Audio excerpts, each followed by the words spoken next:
arrived in St. Lucia, and I think it's about time that we have a little bit of a debrief on how our transatlantic went. Yeah, we did the full trip from Las Palmas and Gran Canaria to St. Lucia, Rodney Bay, the 2,700 nautical mile trip. In total, we did 2,956 nautical miles because we had to dodge a big low that was sitting in the middle of the Atlantic. And in dodging that low, we were actually within 200 miles of Cape Verde. The time it took us, we left at 12:30 on the 22nd of Jan and arrived on the 9th of February at 12:30. So that was easy to calculate. It was 18 days, 432 hours to make that crossing. It was a little bit slower than what we'd hoped, but of course, you know, you have dramas along the way and the weather doesn't always play well. And we played it quite conservatively too, even without the rudder issue. Yes. We, because there was a fair bit more The wave breeze state was crap. The wave state was very messy. We had sort of a cross waves. Yeah. The average speed it took us to get from point A to point B, or as the crow flies, not as we sailed. So to get from Las Palmas in the Gran Canaries to St. Lucia, our average speed was 6.25 knots from point A to point B. Is it really? Yeah.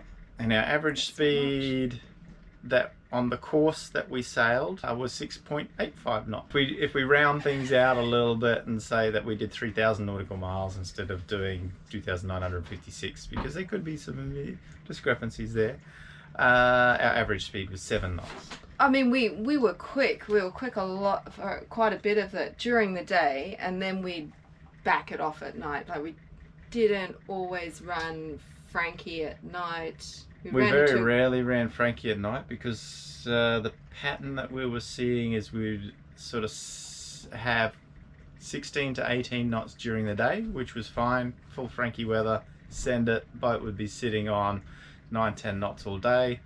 But then at about 8 p.m, just going through back through the logs, it was always 21 to 23 knots during the night.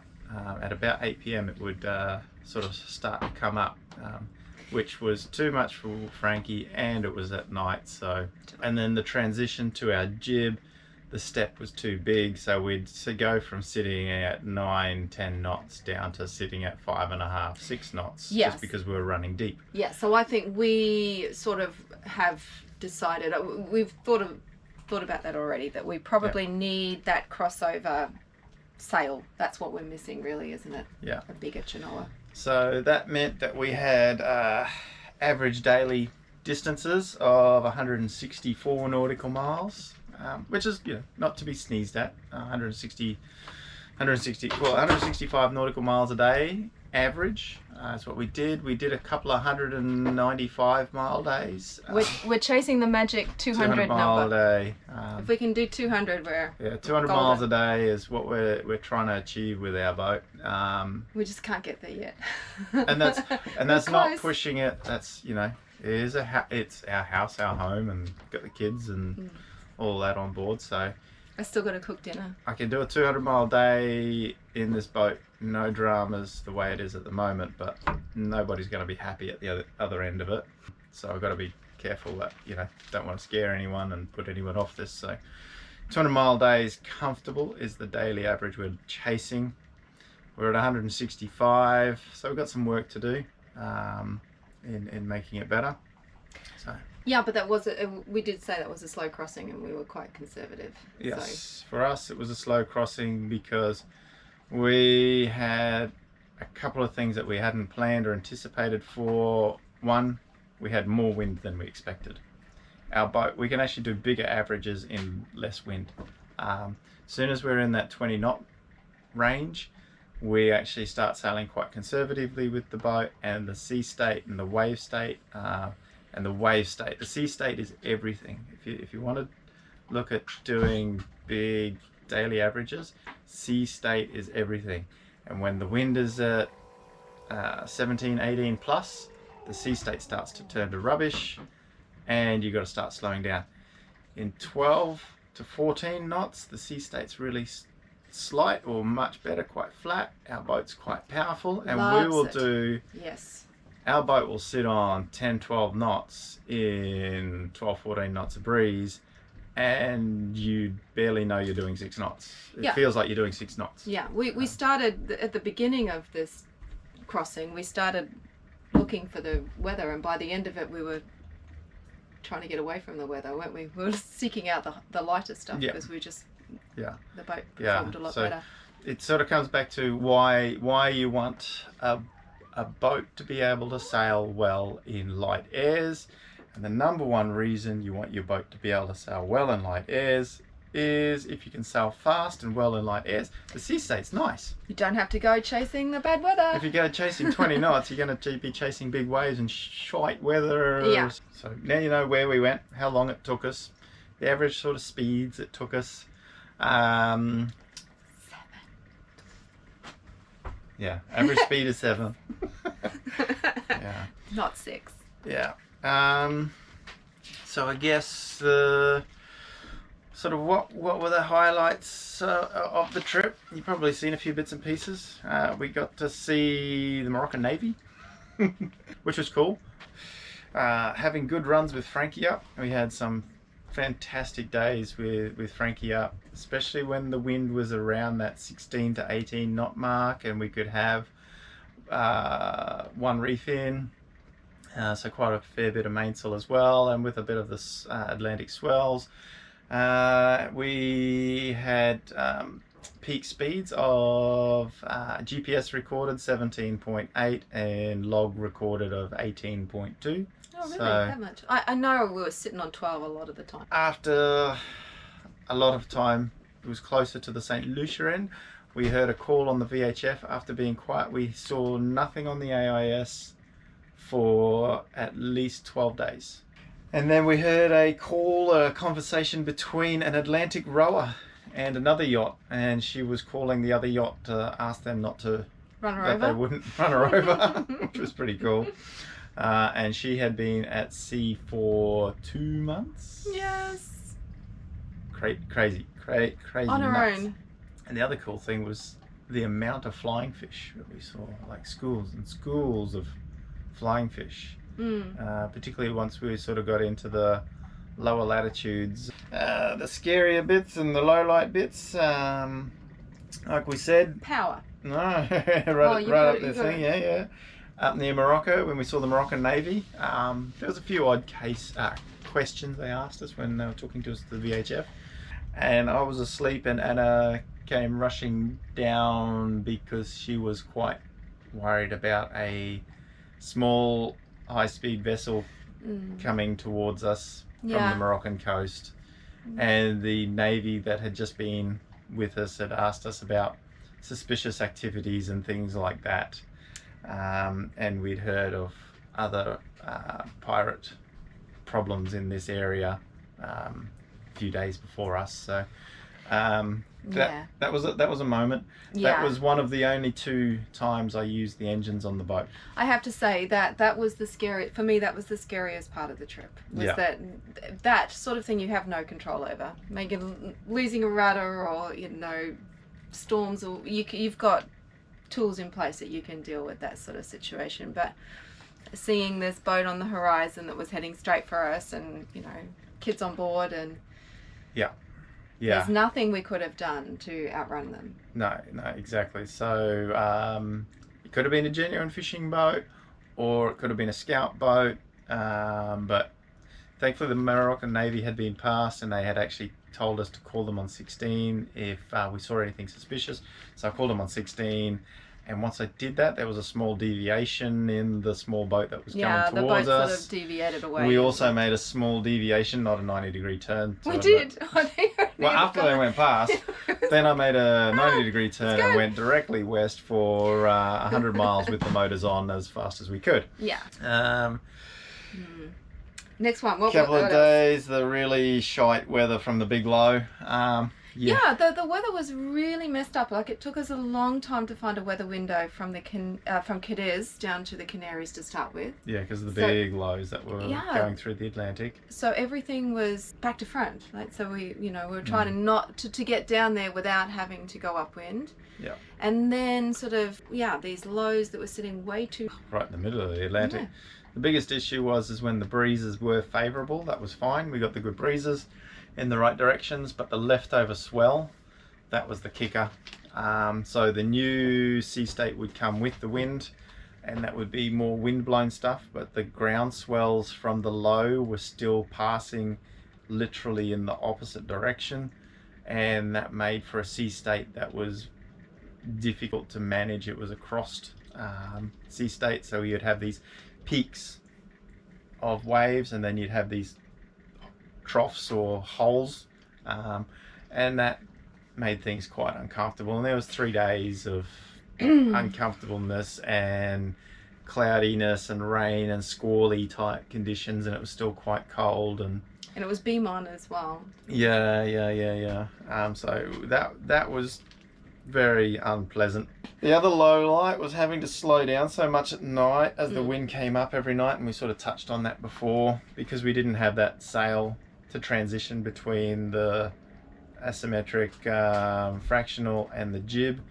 In hindsight, knowing if the wind was that high, having an A3 that was on a cable, a much flatter screechery type thing that we could run at night more comfortably, would have been the sail to have. Yeah, because if it's on a cable, it's quite easy just to furl it away. So Frankie's a loose luff flying spinnaker in a sock, which is good. The sock works very well, but it means someone has to go up on the trampolines, and we generally try to make it a 3-person operation. You can do it with 2 people, whereas if you've got the jib or an A3 screechery type sail on a furler, it can actually be done as a 1-person job. And also in the cockpit too. So Shane and I have spent a lot of time sort of talking about how we operate everything from in the safety of the cockpit, so that people don't need to go forward of them. I have some data here. I've been watching some of going back on all the tracks and data,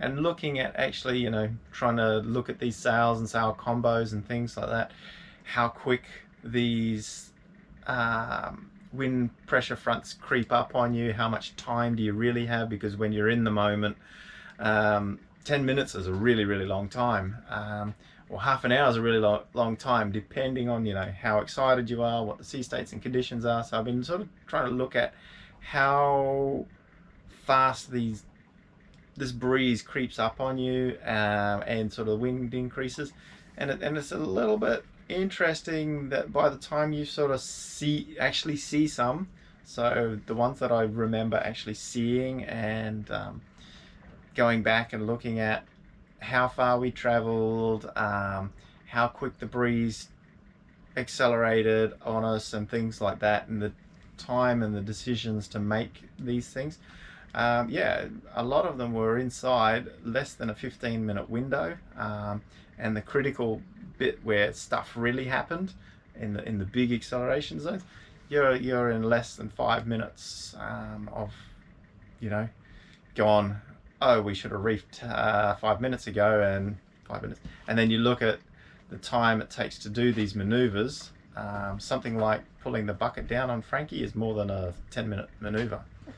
Furling a headsail is literally, we can get that done by myself inside 2 minutes of the thought process of I got to furl, to making sure the lines are clear and clean, going and checking everything's sweet, to actually pulling the line and furling it is within 2 minutes, and that's quite quick. You go and furl a sail, the actual furling of the sail, pulling the line is not the maneuver, it's making the decision, I've got to make this maneuver. That's when your time starts. Then you've got to go clear all your ropes, make sure everything's ready to do the maneuver, then actually execute the maneuver. it takes a lot longer than you think. So. Well, yeah, there's a few more process steps involved in putting the stock down than... Yeah, exactly. And then if you've got a loose luff spinnaker up there, it's a 10+ minute maneuver easily. Plus calling in the troops, waking everyone up. Yeah, exactly. Yeah, that's right. The other low light, a batten box failing on the mainsail. That sucked. Yeah. I think I have definitely put that one up. We haven't got proper ones for that, so it's been a bit of a makeshift temporary fix that we've just never it's a temporary had the solution. Spare cash to do properly. So the temporary permanent solution. Yeah. And of course the big one that everyone knows, the rudder failing. Yep, that sucked. Yeah, it was very disappointing because we had, and you probably all already know, we put 2 new rudders on the boat in Valencia. Well, we put 2 new rudder blades on. We didn't put 2 new rudders in. We put 2 new blades on. Yes, absolutely. And yes, we recycled the stocks and we knew the dangers of it. And to be honest, we did talk about it, didn't we? We knew if one was going to fail, it was going to be the port one. Because it was a hollow tube, and I'm like, holy cow, how does this thin wall tube survive as long as it has? We had a good look at it. And we did actually sail quite a few miles on it from Valencia to where it did fail. We put nearly 3,000 miles on it.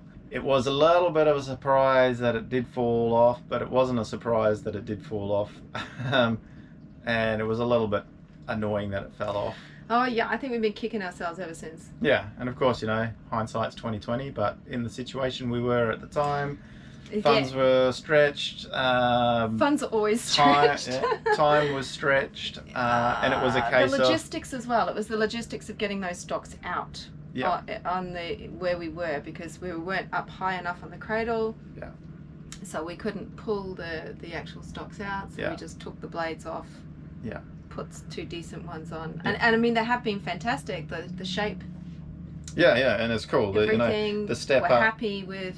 Yeah, what we did in comparison to what we had, we're 100 miles in front of where we were. And you can notice the difference. And it was good that we knew with that, another one of those temporary permanent solutions is we got to know with the new blades that we had, the area of the new blades was smaller than the original one, so started playing with some things, but having a good shape and all the rest of it was really important. And the really cool thing,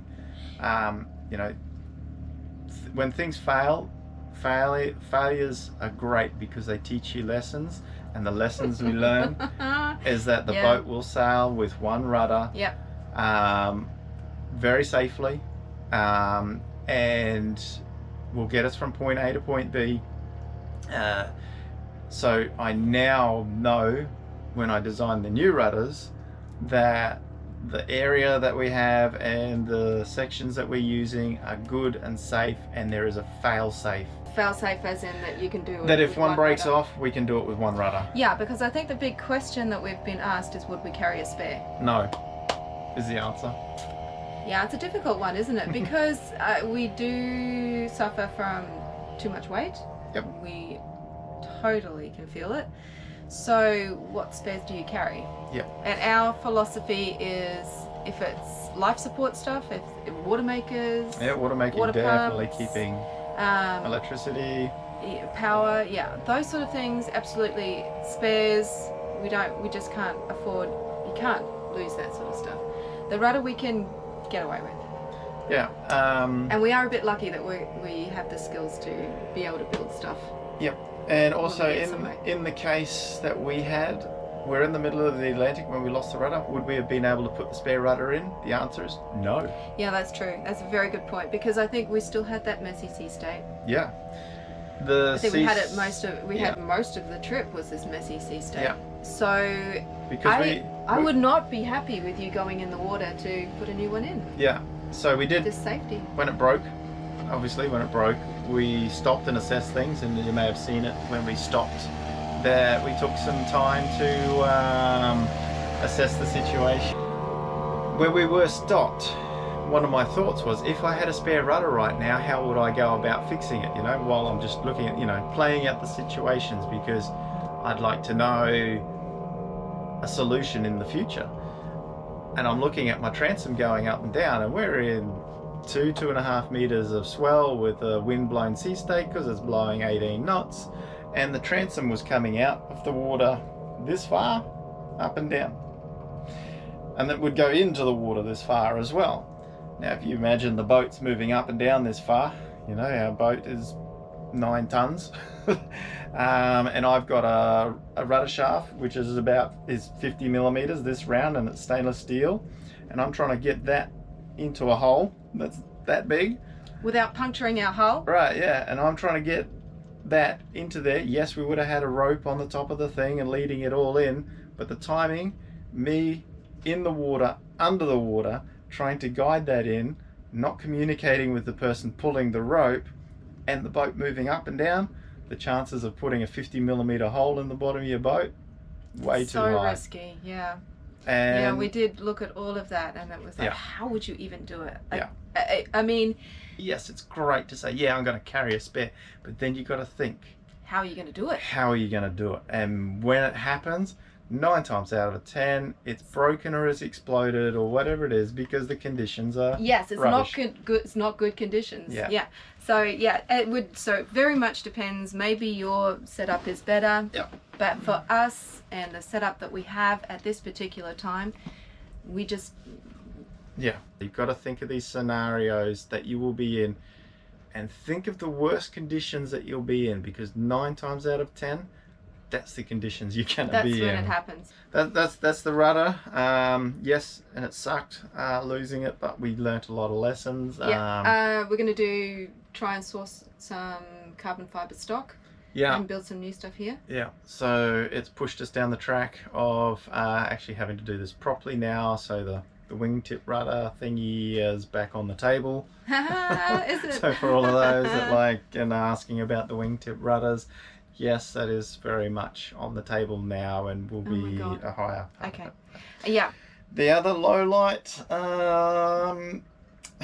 it took us 5 days longer than we'd originally planned, which annoyed me. Is that okay? All right. I was about to say, Yeah. we had plenty of food. Yeah. We were fine. Yeah. Kids were having a good time. At the end of the day, and this comes back a little bit to the importance on your polars.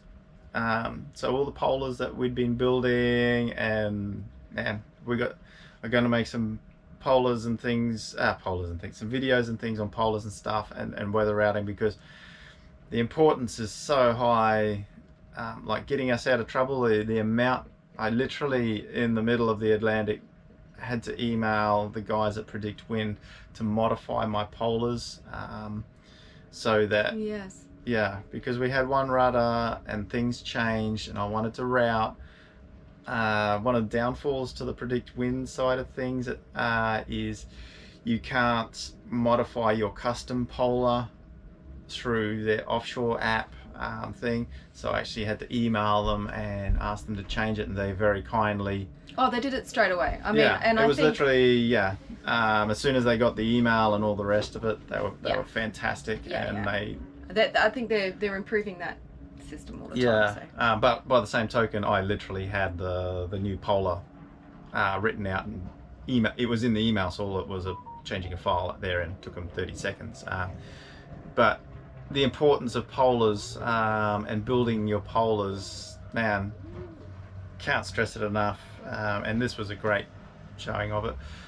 So our polars were still a little bit, missing some gaps, particularly in that slightly windier end. And of course, when you're sailing during the day, you're sailing more vigilantly. So the polars that we had for that sort of stuff was still, it was showing that it was a 12 to 14 day crossing, and in the end it was an 18-day crossing. So it was a little bit frustrating, but we had a few incidents on the way slowing us down. So yeah, you lost a rudder, Shane. Yeah, we lost a rudder. So, really good points about the boat. PredictWind and Iridium was great. Without that, we would have really been in the poozer. Yeah. So with the PredictWind and the Iridium and that whole setup, it was very good. It was simple. We had the tracking so that family and friends that needed to know where we were and how we were going, and of course the moment the rudder broke and I put it on the PredictWind thingamajig, you know, all the people that needed to know knew that that had happened, and of course they were on, not high alert, but they, you know, they were obviously watching, in the know that, okay, they got to watch us a bit more. So having that outside contact through the PredictWind and the Iridium Go system worked flawlessly. We can't recommend it enough. Yeah, it was really good. Just, Yeah. you know, in terms of like we're not comfortable in the sea state, and it's just too windy, and the boat does better in the lighter airs. Okay, well, let's look where we are and let's reroute us a bit further south out of the way. And the functionality in the offshore app where I literally, particularly with the One Rudder, where I could put in like marks and tell the boat or tell the routing to stay on the starboard or port side or south or north side of that routing mark, so pushing us down or up. Boundaries where the low were and telling it don't go in there. And then towards the end too, looking at the sea state. Yeah. And then bringing the boat up enough so that, because the concern was that if we lost that second rudder, then we'd be in trouble. Yeah. And so we were going through that sort of worst case scenario. Okay, if we lose the second rudder and we have no steering, the waves are going to be from this direction. Let's get ourselves back up. The wind's going to be from that direction. Yeah, let's get ourselves back up a bit higher so that if worst happens, we drift into the island we're aiming for. Yeah. You know? So that for me was really comforting to know that we had a plan for that. Yeah.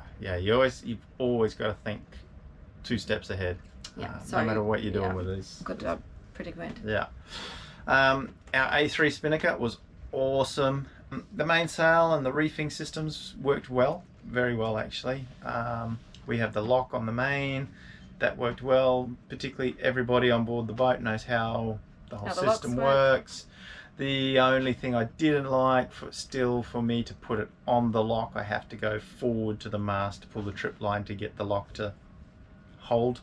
But to get it off the lock to put a reef in, so the thinking is with that system is you no matter what happens, if it's worst case scenario, to get the mainsail down, that can happen in the cockpit. You don't have to go forward. It only have to go forward to put it on the lock when you're putting sails up or everything's stable and you're happy that the sail can stay up. So that was work. The reefing lines and systems that we ended up setting up worked really well. I ended up stripping all the covers and putting spectra covers or Dyneema covers where they run through the reefing rings, got all the rings set up, and did a fair bit of work on the reef lines before leaving Gran Canaria, and that worked really well. Yeah, no chafe, no nothing. Yeah. And the sailability of the boat, the ability to adapt the boat to the conditions and adapt the boat to the situations of missing rudders, whatever broke, squalls, things of being able to pull dagboards up and down, reef in and out, having multiple sails on the front to choose from if the conditions were good. You know, we could go fast if the conditions were bad and we had to slow down or get things under control. We'd put things away or change things around so the boat was always balanced. If someone was uncomfortable or something was uncomfortable, we could change it. We had the boat set up that if something doesn't feel right or you're not happy, you can change it. So that for me is a big safety point, that you can change the boat and adapt the boat to what you want and need. So the sailability of the boat was great. And the other thing, we spent some money and presented all of ourselves some new headlamps for this trip, and we did, they've been really good. Yeah, we got ourselves some of those extreme head torches out of the UK. Bit pricey, expensive, but man, worth every single cent of it. They're the most amazing head torches ever used, and the red light function on it is well, and I have to say, the kids got you never go back. Yeah, but the kids got the Petzl ones the as Petzl well, ones, and they were really good too. So actually, I might put them on the website as well. Yeah, Yeah, the pencil ones were good. For kids, right? You don't want to spend. Yeah, and even that for an sort of money adult, it's good. Yeah, it's okay. I think it's a good. But I a good tell you option. what, the extreme. Oh, Shane's in love with it. Oh man, it's just night and day, or red and white. Yeah. Yeah, really very cool. That was a little bit of a cool, nice thing for on board. Having a good, like literally the red light that I use on the head torch, I can trim the sails with. That's how bright it is. It's awesome. You know, it was set up for sailing. But anyway, the not so good points about the boat. Where did the boat struggle? Not having a sail between the A3 and the jib. Yeah. That was a little bit our bad. In sort of anticipating the crossing to be lighter. Of course, you know, nothing comes out as planned. Need to sort the shading on the solar and more solar. So yes, we have more solar because the panels I have under the old ones, they're going to go on the roof temporarily until I get lighter flexible ones that we can walk on.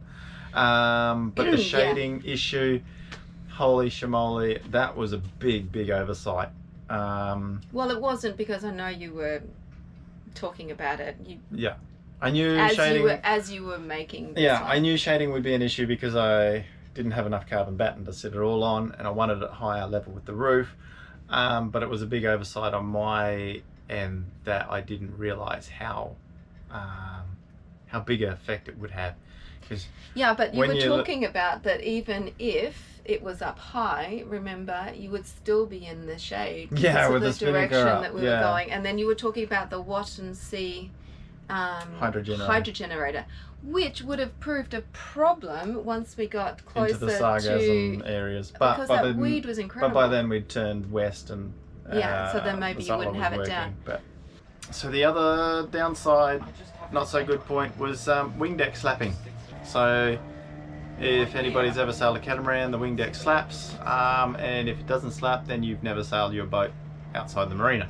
This one slapped, and I spent a lot of time figuring out where it was slapping, how it was slapping, what sort of waves were hitting it, what sort of motion there was. And on our boat, the designers, in all their great wisdom, tried to keep the cabin top small, but when they kept the cabin top small, it meant getting down into the hulls, which is skinny, proved a little bit tricky for them. So they put this little step out in the wing deck to make the step down into the hull, which was a bit of an oversight in that it slaps waves. Yeah, it's the step. Slaps waves so well. It's not just this step out thing. It has a bluff face that's about this big. So it's a rectangle of about this size. It sort of sticks out, and it's pretty much just a flat face presented to the wave. And when the wave hits that at sort of 9-10 knots, it's a pretty loud bang. It wasn't all the time. It was only when the sea states were in certain conditions and certain ways. Yeah. So it wasn't all the time, but when it was happening, it was very frustrating and annoying. So I'm going to have to devise some sort of chamfer panel to just take it away from being a flat bluff face to being a slightly more blended entry onto this step that comes out, and that will mitigate it a lot. The water will still hit it, and you'll still hear the water touching it and rushing past, but hopefully it won't be a slappy bang. So I think that's about it. If you're gonna look for a new catamaran, just make sure you have a high wing deck. Yeah, exactly, and no sticky things. So our good is, while our boat's really good, it still has a lot of problematic areas and still things that are not good, like, you know, the wing deck clearance, while it is good, could be better. The boat sails really well, but you know, there's layouts and things like that. You know, the main sheet system, my favorite main sheet system, you know, it's got this main sheet system, you know, so while the boat is good, it still has its weak points. So it's not the perfect boat, but we're currently enjoying it. It got us across the Atlantic. This is, as far as I know, is either its third or fourth Atlantic crossing for this boat. First one with us, obviously. It's probably its fastest Atlantic crossing. Yep. So now we're going to go and enjoy the Caribbean. Yep. We're going to try and fix our rudders. And Yeah. Chain plates were fine. Yeah. So the questions I had about the chain plates, the fix that I did, the repair with the shank bolts, obviously held up very well. Seems to be holding up. So that was all good. We're going to finish there and we're going to go and explore the Caribbean. Bye.